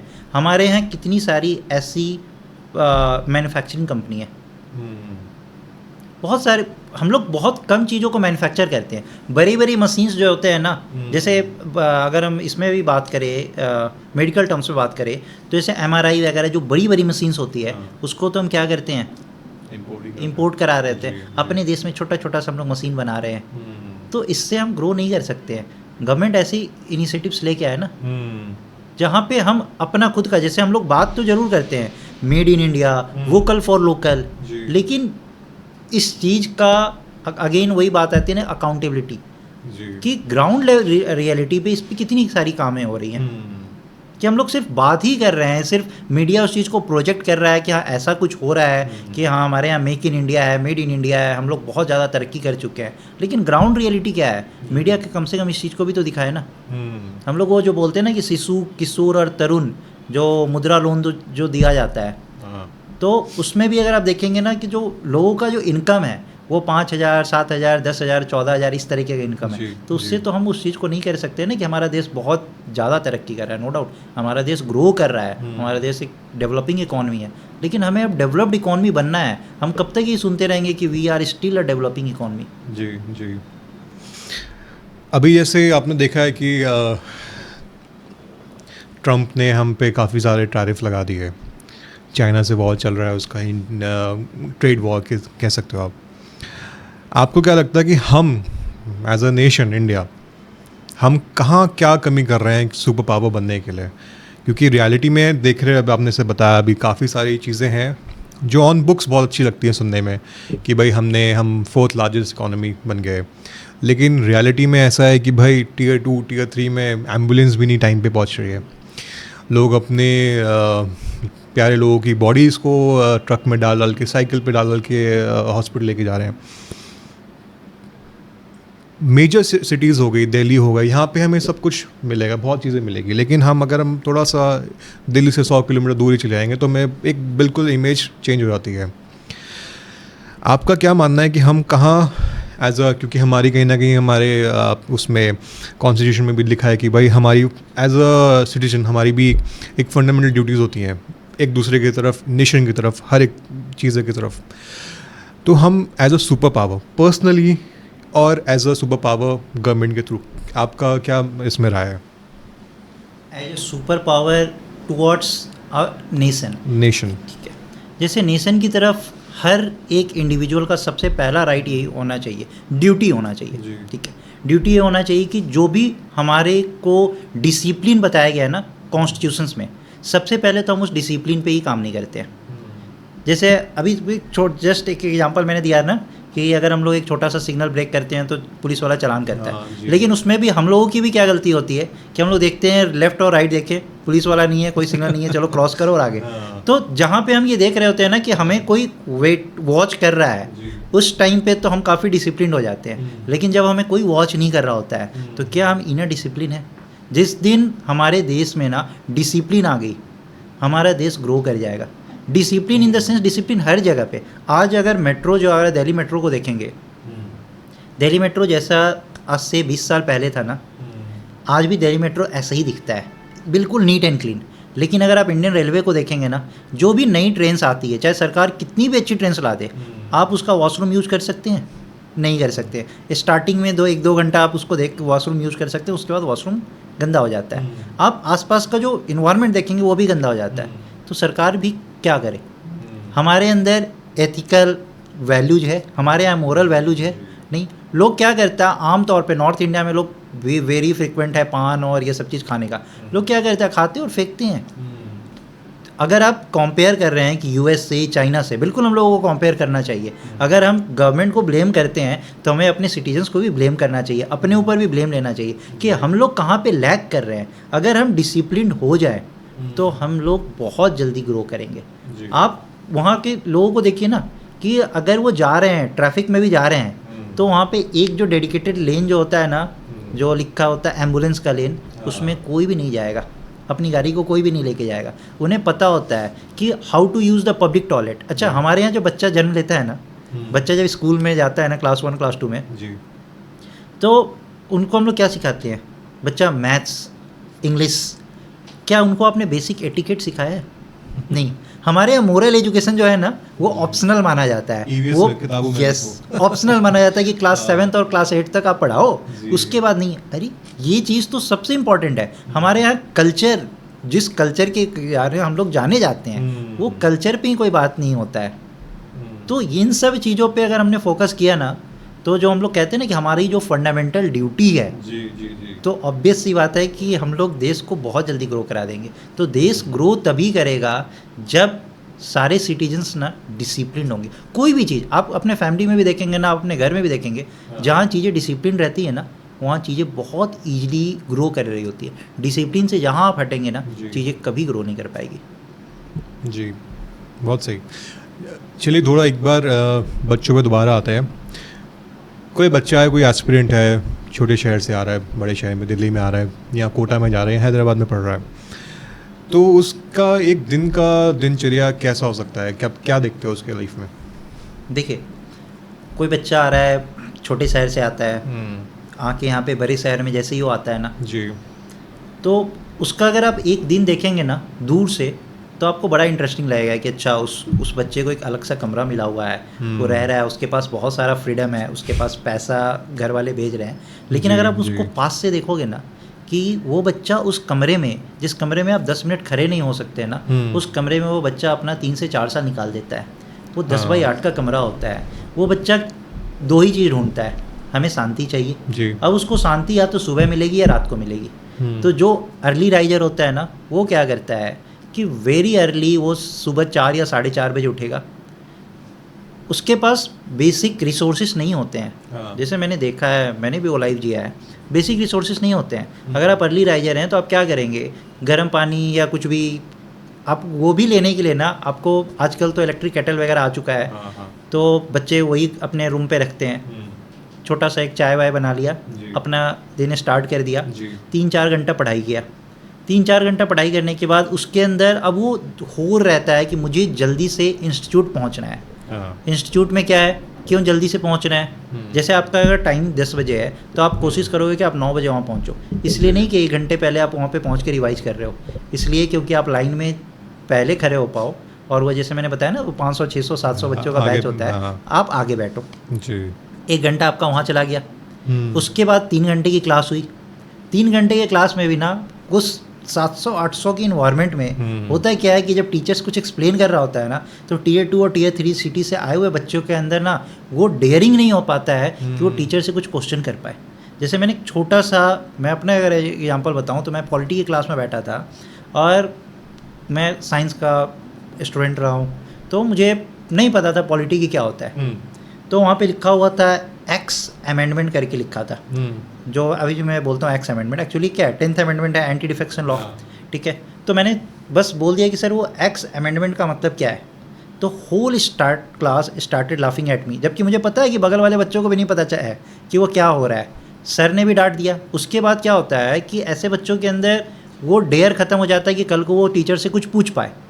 होता क्या है कि टीचर बोल रहे होते हैं ना कि हाँ ये आपको दिख रहा है, सारे बच्चे बोलते हैं हाँ दिख रहा है। जैसे छोटा सा एक कॉन्सेप्ट, जैसे ज्योग्राफी की क्लास चल रही थी, तो उसमें क्या था कि वार्म करंट और कोल्ड करंट के बारे में बात हो रही थी। तो टीचर बता रहा है कि अच्छा आपको ये फ्लोरिडा करंट ये दिख रहा है कि ये वार्म करंट है या कोल्ड करंट है। तो बच्चे बोल रहे हैं हाँ सर दिख रहा है। मैंने बगल वाले से पूछा कि कैसे पता चला? नहीं मुझे नहीं पता है। इससे पूछा नहीं पता है। तो कहाँ से बोल रहे हो कि दिख रहा है? अरे तो सब बोल रहा है ना, तो बोलना पड़ता है। ठीक है, कुछ पता नहीं हो रहा है कि क्या चल रहा है, आपके पास हिम्मत नहीं होता कि आप टीचर से पूछे, क्योंकि टीचर को एक वही कहे ना, अगर आप 40-50 स्टूडेंट्स को पढ़ा रहे हैं तब टीचर के साथ आप कनेक्टिविटी डेवलप कर सकते हैं। टीचर्स को भी स्टूडेंट के साथ कनेक्टिविटी डेवलप करना है। यहाँ तो कोई कनेक्टिविटी डेवलप नहीं हुआ है। अब आपका अगर कनेक्टिविटी टीचर के साथ डेवलप नहीं हो पाया है तो आप क्या करेंगे? चुपचाप बैठे रहेंगे, आप लंच का वेट करेंगे।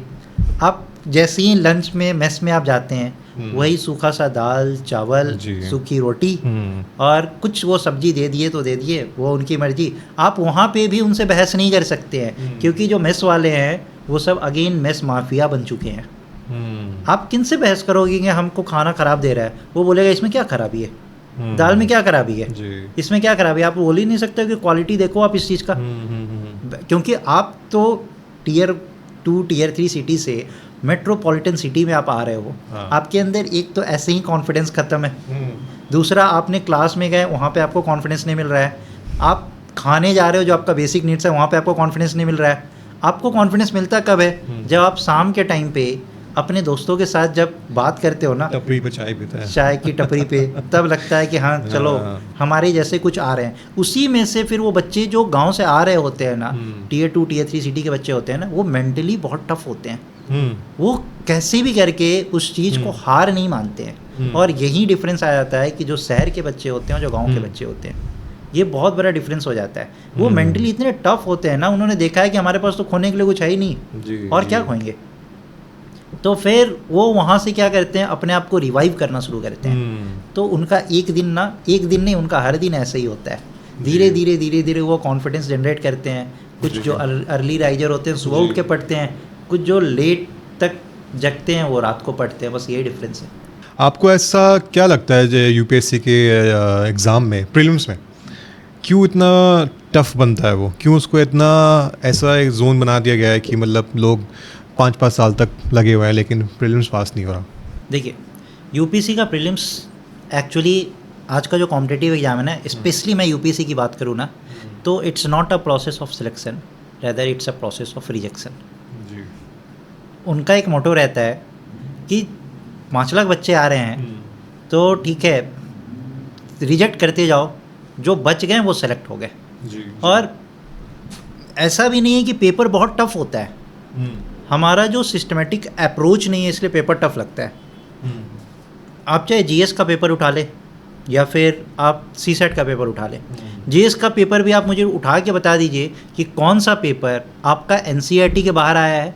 अच्छा, बहुत सारे पेपर आप देखेंगे ना कि कभी कल को जैसे एक बार का पेपर आया था जिसपे लिपस्टिक पे क्वेश्चन पूछा गया था, एक बार का पेपर आया था जिसपे पोटैटो पे क्वेश्चन पूछा गया था, तो ट्रांस फैट पे क्वेश्चन था। अब जैसे आपके अंदर अगर अवेयरनेस है ना, जो कि टीयर 2 और टीयर 3 सिटी के बच्चों के अंदर नहीं होता है, टीयर 1 सिटी बच्चे थोड़े से अवेयर होते हैं, मेट्रोपॉलिटन के बच्चे अवेयर होते हैं, तो वो लोग कुछ भी खाते हैं ना तो देखते हैं कि अच्छा इसमें ट्रांस फैट कितना है, अनसैचुरेटेड फैट कितना है, ये सब कुछ वो देखते हैं। उसी पे सिविल सर्विसेज ने क्वेश्चन पूछ दिया, तो एक्चुअली वो अवेयरनेस चेक करते हैं कि आप कितने अवेयर हैं। The more you are aware, the it is very easy for you to crack the examination. लेकिन हमारे यहाँ का जो शुरू से जो इकोसिस्टम जो जनरेट किया गया है ना, वो कभी अवेयरनेस पे क्रिएट नहीं किया गया। वो एक ही चीज़ रहता है, बुक्स को पढ़ो, बुक्स को याद करो, रटो। तो जो रट्टाफिकेशन का जो चीज़ है ना, वो कभी भी आपको आगे ग्रो नहीं कराएगा। ये सर बहुत सही बात बोली, क्योंकि मैं अपना पर्सनल एक्सपीरियंस भी शेयर करना चाहूँगा कि बहुत बच्चे हैं उसी किताबों के अंदर हैं। जब मैंने 4 साल 5 साल यूपीएससी दिया था, तो मेरा जो जनरल नॉलेज का एक लेवल था वो अलग बच्चों से, मैंने कभी टू बी ऑनेस्ट वो जो मंथली मैगजीन्स होती हैं या डेली आपका न्यूज़पेपर ज़रूर पढ़ा मैंने, लेकिन वो डेली जो मंथली मैगजीन्स होती हैं मैंने कभी उनको टच नहीं किया 5 साल के अंदर। और ये एक टिप है कि जो बच्चे देख रहे हैं उनके लिए बहुत बढ़िया चीज़ है कि start watching YouTube videos travellers की। मेरे one of the favourite travellers हैं, वो अफ्रीका घूमने गए तो उन्होंने साहिल रीजन्स की सारी कंट्रीज़ डिस्कवर करी। मैं किताब में पढ़ लूँ, मैं कभी रट्टा लगा लूँ, मैं भूल जाऊँगा सर। जब मैंने उस चीज़ को देखा वहाँ पे कि भाई अच्छा यहाँ पे ये खाना है, वो वहाँ घूमता है, उनकी ट्राइब्स, उनकी लैंग्वेजेस कौन से ट्राइब्स हैं कि मिल रहा है, या फिर वहाँ की नदियाँ जो यूपी से बहुत पूछते हैं, अफ्रीका उनका फेवरेट सब टॉपिक है, वहाँ से उनका हर एक लेक का या कुछ ना कुछ पूछेंगे। तो उसने साहिल रीजन की सारी कंट्रीज़ घूमी और मुझे याद हो गया देख के कि भाई ये ऐसे चीज़ें बैठ गई मेरे दिमाग में। तो वो वीडियोस एक कहीं ना आपकी किताबों से आपको एक्स्ट्रा लेके जाता है, बाहर लेके जाता है। एक तो आपका अवेयरनेस बढ़ेगा और आपको एक विजुअलाइज जो एक याद होता है, जो देख के बहुत जल्दी याद होता है कि भाई जो पिक्चर्स चल रही हैं, मूवीज़ चल रही हैं, क्योंकि आपने देखा होगा काफ़ी कंटेंट ऐसा बनाया जाता है कि जहाँ पे मूवीज़ के अंदर भी कुछ ना कुछ आप पिक कर लेते हो। और मैं बहुत बड़ा मूवी बफ हूँ, मैं मूवीज़ को ना बहुत डीपली देखता हूँ, मैं घर लेके आता हूँ। अगर मैं थिएटर में भी देखूँगा तो मैं घर लेके आऊँगा उस मूवी को, मेरा पर्सपेक्टिव ऐसा है। तो मैं उससे भी चीज़ें बना लेता हूँ कि अच्छा ठीक है वहाँ पे ये टर्म यूज़ हुआ था, अच्छा ये इसका ये मतलब होता है। तो ये टिप है, छोटा सा एक आप इसको स्मार्ट वर्क बोल दो या कुछ भी बोलो, बट मैंने ये अपने लास्ट 3 अटेम्प्ट्स में किया था और मुझे बहुत ही बढ़िया। लोग बोलते हैं सोशल मीडिया को बंद कर दो, इंस्टाग्राम को बंद कर दो। मेरे पास अभी 2 साल पहले एक सवाल आया था कि भाई अफ्रीका में कौन सा कंट्री है जहाँ पे बैटरीज बनता है, तो कोबाल्ट करके कुछ टॉपिक था। वो मैंने इंस्टा में स्क्रॉल कर रहा हूँ रात को बैठ के, देख रहा हूँ एक इनसाइडर बिजनेस का एक पेज है, उसका एक तुरंत एक आ गया, उसमें वीडियो देख ली मैंने और वो देख रहा हूँ मैं, अच्छा ऐसा ये होता है, ठीक है। और एग्ज़ाम में एग्जैक्टली सेम सवाल आया। तो जो लोग अपने आप को बंद कर लेते हैं कि भाई अपने को बंद करना है, बट सोशल मीडिया को अगर आप यूज़ कर पाओ अच्छे तरीके से, और आजकल AI का ज़माना है, तो अगर आपने ChatGPT को भी चीज़ें बता दी कि भाई मेरा टाइम टेबल बना दे एक महीने का, मैं तेरे मुझसे रोज़ अपडेट ले, तो चीज़ें बहुत चेंज हो सकती हैं। तो मेरा पर्सनल एक्सपीरियंस ऐसा रहा है कि मैंने टीवी बहुत देखा था, उस टाइम पे मैंने सोशल मीडिया को हटाया नहीं, और वहाँ से मेरे सवाल भी बनते गए। लक मानो या कुछ मानो। हाँ, होता है क्या है ना कि ये पर्सन टू पर्सन उनके अंडरस्टैंडिंग पे डिपेंड करता है। जैसे आपने सोशल मीडिया को एज अ बून लिया, बहुत लोग के लिए सोशल मीडिया या कर्स ट्रांसफ़र हो जाता है। तो कोई भी चीज़ का मतलब पॉजिटिव और निगेटिव दोनों होता है। आप उसका अगर पॉजिटिव चीज़, आपको भी मैंने क्या बोला कि जैसे कि सिविल सर्विसेज के क्वेश्चंस बेस्ड ऑन अवेयरनेस होते जी। हैं। आप कितने अवेयर हैं, जैसे आप सोशल मीडिया देख रहे हैं तो उस टाइम पे you are not seeing it in terms of fun, you are just seeing it in terms of learning. तो आप अगर वहाँ से लर्न कर रहे हैं इट्स गुड, लेकिन अगर आप वहाँ से बस फन के लिए देख रहे हैं कि ऐसा हो रहा है वैसा हो रहा है, हाँ। तो नहीं वो ठीक है, बट मेरा ही मानना है कि सर फन में भी आप लर्निंग हाँ, ले वही सकते ना। हो। हाँ, कि जब मैंने फन हाँ। के लिए देखा वीडियोस, लेकिन वहां से मैंने पकड़ हाँ, लिया क्योंकि बिकॉज हाँ, यू आर अवेयर हाँ, फॉर दैट। वही एग्जैक्टली मैं वही मैसेज बोलना चाह रहा हूँ सबके लिए कि भाई वो अवेयरनेस होने के लिए मतलब किताबों से ज़्यादा वैसे भी अवेयरनेस आप पा सकते हो। ऐसे बात नहीं है कि भाई अब जैसे यूजुअली एक वो आया था, एक मेंस का सवाल था कि जो एक गाने पे सवाल था कि वो एक मॉनसून का कोई गाने में उन्होंने डाला था पूर्णा पूर्णा करके, कुछ स्पेसिफिक मेरे को नाम याद नहीं आ रहा, बट वो चीज़ थी। लेकिन मैंने घर पे पेरेंट्स से पूछा मैं इसका मतलब, तो कहते ये तो बहुत पुरानी पिक्चर का गाना है जिसमें वो एक्टर बोट लेके आ रहा है और वो मॉनसून को डिपिक्ट कर रहा है। तो ये सब चीज़ें हैं, मतलब मूवीज़ आपको बहुत चीज़ें सिखा सकती है, टीवी बहुत सिखा सकती है, लेकिन आपको आप इतने स्मार्ट हो कैच करने के लिए मतलब ये होना चाहिए awareness mindset. Just a reflection of society. जी। अगर आपको एसएससी का हेड बना दिया जाए या यूपीएससी का हेड बना दिया जाए, ऐसी कौन सी चीज़ है जो आप चेंज करना चाहोगे? देखिए, अगर मुझे यूपीएससी का हेड बनाया गया तो सबसे पहला चीज़ कि जो इनका जो एग्ज़ाम सिस्टम 1 साल का होता है, मैं सबसे पहले इसको कटेल करूँगा। होता क्या है कि जैसे इफ़ आई एम एस्पिरेंट, आज मैंने पेपर दिया, मैंने प्रीलिम्स का पेपर दिया, इसका जो आंसर की जो यूपीएससी रिलीज करेगी वो 1 साल के बाद रिलीज करेगी। डिफरेंट इंस्टीट्यूट्स का आंसर और यूपीएससी के आंसर में डिफरेंस आता ही आता है। सबसे पहला चीज़, जब उन्होंने आंसर रिलीज किया तो उसके नीचे वो कुछ लॉजिक नहीं बताते हैं कि ये आंसर क्यों है, तो along with the logic answers पहले आने चाहिए। और जैसे ही आपने पेपर दिया, पेपर के साथ ही आप 72 आवर्स के अंदर आप आंसर की रिलीज करो। जी। बच्चों का आंसर और आपका आंसर क्यों मैच नहीं हो रहा है, सब कुछ बच्चे खुद भी देख लेंगे कि क्या दिक्कत आ रही है, क्या दिक्कत नहीं आ रही है। सबसे पहला चीज़ ये है कि जो 1 साल के बाद जो आप आंसर की रिलीज करते हो वो नहीं। दूसरा, आप जो एग्ज़ाम का जो प्रोसेस इतना टीडियस रखे हुए हो कि आप आज प्रीलिम्स दे रहे हो और इसका रिजल्ट नेक्स्ट ईयर आएगा। 1 साल आप प्रिपरेशन करने आए, 2 साल तो आपको प्रिपरेशन में लग गया और 1 साल आपको पूरा एग्जाम प्रोसेस में लग गया। 3 साल इतना ईजी थोड़ी ना होता। अगर मैं बहुत ही ईजी मतलब एक ऑन एन एवरेज बात करूं तो कि 3 साल इतना ईजी नहीं होता है ना। तो आप क्यों नहीं कर सकते हो, आप आज आप एग्ज़ाम कंडक्ट करो, आप 5 दिन के बाद उसका रिजल्ट निकालो ना, क्यों नहीं निकाल सकते हैं? ऐसा लगता है कि नहीं ये बहुत टफ चीज़ है। हमारा देश कितना बड़ा है, सबसे बड़ा हमारा डेमोग्राफी माना जाता है कि डेमोक्रेसी हमारा ऐसा है। हम लोग आज मतलब लास्ट फेज ऑफ इलेक्शन को ख़त्म करते हैं, 4 दिन में इलेक्शन का रिजल्ट आता है कि नहीं आता है हमारे देश में? आ जाता है ना। तो हम क्यों नहीं कर सकते हैं? सबसे पहला चीज़, आप आज एग्ज़ाम लो, 4 दिन 5 दिन के अंदर उसका प्रीलिम्स का आप रिजल्ट निकालो, उसके 1 मंथ के विदिन आप मेंस का एग्ज़ाम लीजिए और मेंस के एग्ज़ाम का रिजल्ट का अब इतना वेट क्यों कराना कि 2-2 ढाई महीने तक आप बच्चों को वेट करा रहे हो? आप नेक्स्ट 10 डेज में एग्जाम निकालो, उसका रिजल्ट निकालो, आप इंटरव्यू लो, 2 दिन बाद आप रिजल्ट निकालो, खत्म। तो ये जो प्रोसेस आपने रखा है ना 1 साल का, इसको सबसे पहले मैं रिड्यूस करेंगे 2 से ढाई महीने में। 2 से ढाई महीने में अगर मई में स्टार्ट हुआ तो at the end of July हमारा पूरा प्रोसेस कंप्लीट होना चाहिए। बच्चा आप आज प्रीलिम्स का पेपर दिया मई में, तो जुलाई में अगर उसको कलेक्टर बनना है तो वो बन चुका है, उसका तुरंत ज्वाइनिंग कराओ आप अगस्त में, और तो वो साल पहला बर्बाद नहीं होना चाहिए। दूसरा कि अगर मुझे एसएससी का चेयरमैन बनाया गया तो सबसे पहले मैं ये जो करप्शन बेस्ड चीज़ें हैं, जैसे एसएससी का चेयरमैन का भी अगर आप सुने होंगे तो उन्होंने बहुत एक फ़नी बात बोला। उनसे पूछा गया कि सर आप एक बात बताइए कि आज का जो क्वेश्चन आया है, आप सीधा सीधा ये बोलते हो ना कि कोई भी टीचर जो है ना, जो क्वेश्चंस आ रहा है आप उसको डिस्कस नहीं करोगे। क्यों नहीं करेंगे डिस्कस? वो क्वेश्चंस आउट हो चुका है ना। तो कल भी वही क्वेश्चंस बच्चे जो दूसरे बच्चे जा रहे हैं उनको भी वही क्वेश्चंस देखने को मिला अलॉन्ग विद द डेटा, मतलब सब कुछ सेम है। तो उनसे पूछा गया कि सर ये क्यों है, तो उनका एक लैंग्वेज मतलब बड़ा फ़नी सा उनका आंसर था। उनका आंसर ये था कि बच्चे आज पेपर दिए, तो जो बच्चे कल पेपर देने जा रहे हैं वो तो ये सोचेंगे कि अच्छा ये क्वेश्चन आज आ गया तो कल नहीं आएगा, तो कल जब वो क्वेश्चन को देखेंगे तो उनके लिए एक सरप्राइज होगा, अरे सरप्राइज कैसे होगा। तो सबसे पहला चीज़ कि जो आपने पूरा जो एग्ज़ाम का जो सर्किल जो बना रखा है ना, कि आप 100 क्वेश्चन लाते हो, इसमें से आपका 10 से 15 क्वेश्चन तो पहले गलत ही निकलता है।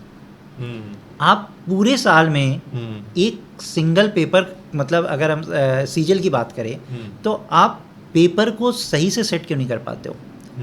अगर आपके पास सिस्टम नहीं है अच्छा सेट करने के लिए, मार्केट में बहुत टीचर्स है, उनसे आप क्वेश्चंस ले लो। सही बात, बहुत टीचर्स है, आप उनको हायर कर लो, मतलब दो महीने के लिए ना टीचर्स को आप अंडरग्राउंड कर दो कि इनको किसी स्टूडेंट से नहीं कांटेक्ट करना, कुछ भी नहीं, उनका मोबाइल फ़ोन वगैरह सब हटा दो, क्योंकि ये एक सोशल वेलफेयर सिस्टम है। अगर हम इन सब चीज़ों की बात करें एजुकेशन का, तो ये कैपिटलिस्ट इकोनॉमी नहीं है, ये एक सोशल वेलफेयर सिस्टम है। टीचर्स भी बहुत राजी हो जाएंगे कि चलो मुझे ऐसा करना है। आप आराम से 100 क्वेश्चन सही तो बना के दो पहले बच्चों को। तो सबसे पहला चीज़ कि क्वेश्चंस एक भी गलत नहीं होना चाहिए, और अगर क्वेश्चंस गलत आया है तो सबसे पहला मैं ये देखूंगा कि वो जो लूप होल्स है जहाँ से क्वेश्चंस गलत आ रहा है उनको क्या पनिशमेंट दिया गया है। दूसरा ये जो होता है ना कि आज पेपर आया और कल को पेपर लीक हो गया, तो अगेन मैंने बताया ना वो जो लूप होल्स जो इंक्रिप्टेड कोड के फॉर्म में आप प्रिंटिंग प्रेस के पास भेजिए, उस चीज़ पे मैं काम करूँगा। तीसरा सबसे इम्पॉर्टेंट एसएससी के लिए क्या है कि एक एक्टिव कैलेंडर होना चाहिए। इनका कैलेंडर क्या होता है, कैलेंडर तो इन्होंने रिलीज कर दिया कि हम आपका सो एंड सो डेट से सो एंड सो डेट तक आपका हम एग्ज़ाम लेंगे। एग्ज़ाम से 4 दिन पहले पता चलता है कि अच्छा एग्ज़ाम डेट्स पोस्टपोन कर दिया गया है। आप बच्चा पेपर दे के आ जाता है, उसके बाद भी पता नहीं होता है कि हमने जो एग्ज़ाम दिया है वो कल को कैंसिल ना हो जाए। तो ये जितने भी लूप होल्स हैं ये एसएससी के चेयरमैन को दिख कैसे नहीं कर रहा है, उनको बिल्कुल दिखना चाहिए। अभी जैसे एडिक्विटी आया, उन्होंने टीसीएस को हटा दिया, तो यहाँ पे किसी के बारे में ये नहीं है कि टीसीएस अच्छा है एडिक्विटी अच्छा है, लेकिन जब आपको दिख रहा है कि ये सारे सिस्टम्स के साथ गलत हो रही है, एडिक्विटी अगर गलत कर रहा है तो फिर से आप प्रॉपर बिडिंग कराओ, फिर से आप टेंडर निकालो, बुलाओ। बहुत ऐसे एजेंसी बैठे हुए जो अच्छा एग्जाम कंडक्ट करा सकते हैं, क्यों नहीं करा रहे हो? और सब चीज़ गवर्नमेंट को, चेयरमैन को पता होता है, लेकिन बस एक लेथार्जिक सा अप्रोच है कि उनको क्या फ़र्क पड़ रहा है। फ़र्क तो बच्चों को पड़ रहा है ना, उनका क्या जा रहा है, उनका कोई सैलरी सरकार कट कर रही है क्या? नहीं कट कर रही है ना, उनको पेनलाइज करिए ना कि उनका पीएफ कट कर दीजिए। तो ऐसा तो कुछ नहीं हो रहा है ना। तो उनके लिए जैसे मैं गवर्नमेंट से भी पूछूंगा कि जो चेयरमैन है, अगर उनके नेतृत्व में सारा एग्जाम हो रहा है ना, तो अगर उनके नेतृत्व में हो रहा है, कुछ भी गलत हो रहा है, तो चेयरमैन पे क्या पेनल्टी इम्पोज किया गया है? चेयरमैन पे क्या पेनल्टी इम्पोज किया गया है? कुछ भी नहीं। उनको तो सैलरी मिल रहा है, उनको सोसाइटी में वो रिस्पेक्ट मिल रहा है, सब कुछ मिल रहा है ना। अगर कुछ गलत हो रहा है तो अकाउंटेबिलिटी किसका बनता है? जी। अभी आपने जैसे करप्शन की बात करी, मैंने 2 सवाल देखे थे एसएससी के, और मैं इतना हंस रहा था कि एक सवाल ऐसा भी था कि बादशाह जो सिंगर है उसका असली नाम क्या है? हाँ।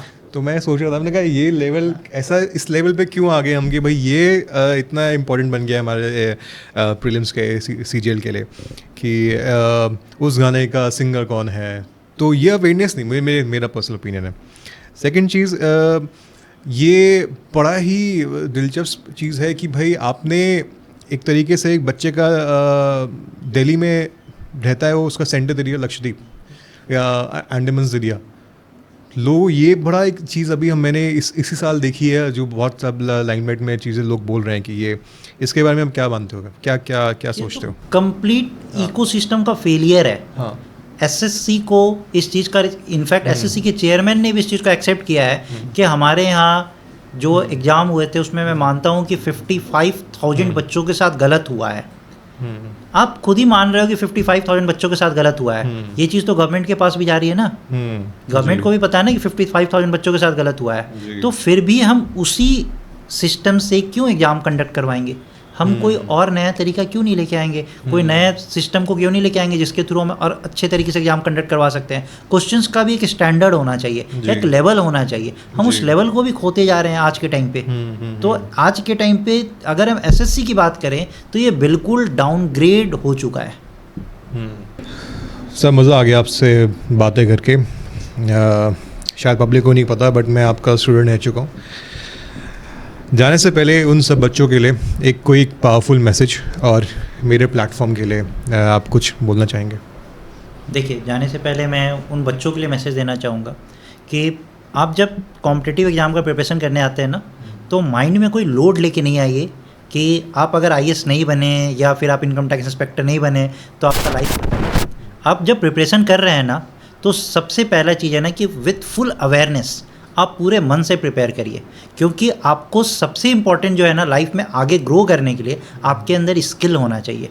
अगर आपके अंदर स्किल है, जैसे अगर आप बात करिएगा ना माइक्रोसॉफ्ट के CEO सत्या नडेला, उन्होंने 4 टाइम्स UPSC का प्रीलिम्स दिया था, but he failed every time in the prelims examination. उनके फादर हैदराबाद से तो वो भी इसी फील्ड से हैं, तो उनका बहुत मन था कि उनका बच्चा कुछ करे, लेकिन ही वॉज डिफरेंट।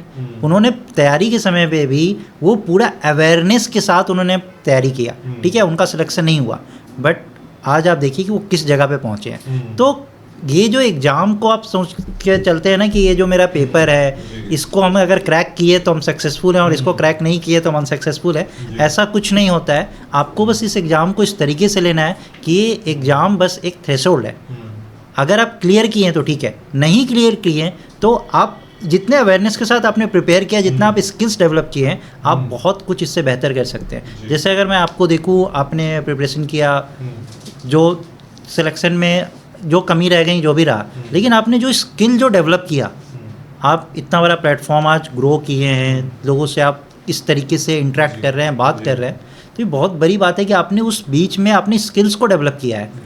तो लाइफ में कुछ भी मतलब सेट रूल नहीं होता है कि ये कर रहे हैं तो आप सक्सेसफुल और ये कर रहे हैं तो अनसक्सेसफुल है। सबसे बड़ी चीज़ है कि आपका मेंटल पीस होना चाहिए, आप सेटिस्फाइड होना चाहिए, जो आप कर रहे हैं you are happy means you are successful. तो कोई भी बच्चे को लोड लेने की ज़रूरत नहीं है कि अगर हम IAS नहीं बन पाए तो क्या होगा। आप देखिए, मैंने एक एग्जांपल दिया ना सत्या नडेला का, आप देखिए उनके सामने क्या IAS और कौन खड़ा होगा। तो वही चीज़ है कि आप जितने अवेयर रहिएगा, और हमें एज मतलब जैसे मैंने बोला ना कि हमारे पास एक फंडामेंटल ड्यूटी भी है कि हमें देश को कितना आगे बढ़ाना है। अगर हर कोई ये सोचेगा कि नहीं हम IAS बन के ही देश को आगे बढ़ाएं तो नॉट पॉसिबल। हमारे पास बहुत अलग अलग डाइवर्सिफाइड फील्ड है, तो हमें उस सारे फील्ड में काम करना चाहिए। उस फील्ड में काम करने के लिए एक ही चीज़ रिक्वायर्ड है, आपका डेडिकेशन और आपका स्किल। बहुत बढ़िया। मैं इसमें एक चीज़ ऐड करना चाहूँगा कि मैंने 5 साल इस सर्विस में, इस प्रिपरेशन में दिए, तो मुझे A to Z उस पेन का, उस प्रेशर का सब चीज़ें पता है। मेहनत करी लेकिन मुझे वो रिज़ल्ट नहीं मिला जो मैंने सोचा था कि मैं IPS बनूंगा, बट मैं वहाँ तक नहीं पहुँचा। लेकिन मेरा ये मानना है और मैंने जो सीखा इन सब चीज़ों से कि भाई ये कहीं ना कहीं, ये आप चाहे CGL की तैयारी करो या आप बैंकिंग की तैयारी करो या आप UPSC की तैयारी करो, ये कहीं ना कहीं आपका पर्सनालिटी डेवलप करता है। और उस चीज़, उस 5 साल के प्रेप में जो मुझे लगता था कि भाई मेरा ड्रीम यहाँ है, आज मैं जहाँ जिस प्लेटफॉर्म पे जैसे आप सारे टीचर्स से, हीलर से मिलता हूँ, मुझे समझ आता है कि भाई ये आज जहाँ मैं इस चीज़ों को एक ओपन हार्ट के एक तरीके से आपसे डिस्कस कर रहा हूँ, जो मेरा कॉन्फिडेंस लेवल है, कुछ भी आप इसको चीज़ पॉजिटिव मानो, ये सब कहीं ना कहीं उस चीज़ की देन है।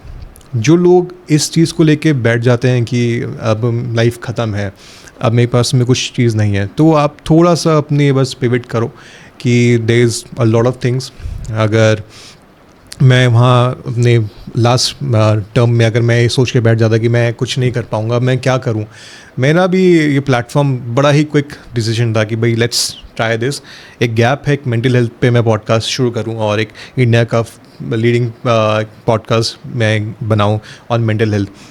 तो कहीं ना कहीं मैंने चीज़ सोची और वो मेरा सारा 5 साल का प्रेप, 5 साल का प्रेशर जो मैंने देखा, फील किया, वो उसने मुझे बिल्डअप किया कि भाई हाँ, अब चाहे मुझे कहीं भी भीड़ में खड़ा कर दो, मैं बोल सकता हूँ, मैं बात कर सकता हूँ, किसी को मैं कन्विंस कर सकता हूँ। तो ये सब चीज़ें ना वो प्रेपरेशन आपको देती है, ये मेरा मानना है पर्सनली। और सभी बच्चों को मैं ये बोलूँगा कि भाई थोड़ा सा कॉस्मोस आपको ना हेल्प करता है अगर आप खुद की हेल्प करो। तो उस लाइट को पकड़ो जो आपके अंदर है। बाहर की लाइट तो चलो बहुत मिलेंगी, लेकिन जो आपके अंदर की लाइट है वो बहुत इंपॉर्टेंट चीज़ है। उसको आपने जिस दिन आइडेंटिफाई कर लिया, आप चीज़ें बना सकते हो। Thank you so much sir, आपसे ऑलमोस्ट हम 1-1.5 साल बाद मिले और मज़ा आया और आपने बहुत अच्छी चीज़ें, आज दिल खोल के चीज़ों को आपने आगे रखा। हम एक बार दोबारा किसी एक बार टॉपिक को लेके बैठेंगे और नेक्स्ट टाइम दोबारा मिलते हैं। Thank you so much sir. Thank you.